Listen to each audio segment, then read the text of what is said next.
Hello YouTube, this is Panic the Scholar Knight. I will try to make this quick.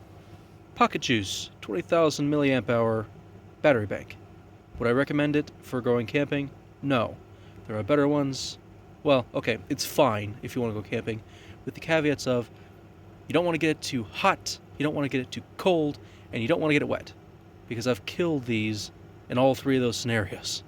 Back when they used to cost like $45 to $50 a piece at Walmart for the older iteration, which is the 1200 milliamp version. Yeah, milliamp hour version. This is 20,000, much bigger, much better.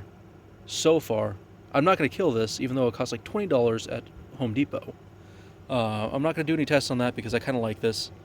So one of the features that I really like is that you can stick it into a wall outlet, charge it off that way, or stick it into USB-C, which is the same charging cord type that my phone takes, and operate via that way.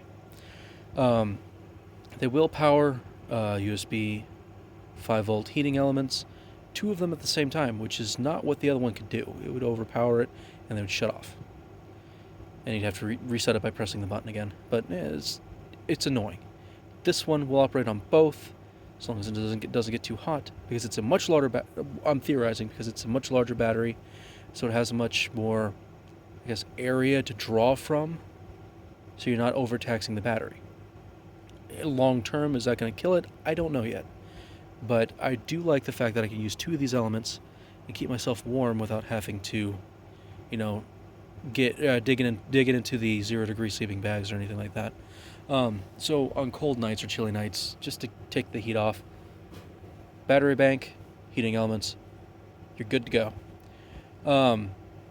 So to cap it off, would I recommend this for camping? Only if you don't get it too hot, too cold, or wet. There are better chargers out there for if you want to go camping that are water resistant and have element resistance. What's it called? Yes, element resistance, but there's some specific I'm talking about, like the Solar Dragon. At least that's what I think they are, or I think they're called. Now, I've had one for like 6 years, and I haven't killed it yet, which is abnormal for me. That's a testament to their workmanship. The Solar Dragon solar chargers that you can get from Amazon and whatnot. If I could find one, remind me. I'll put a link down below.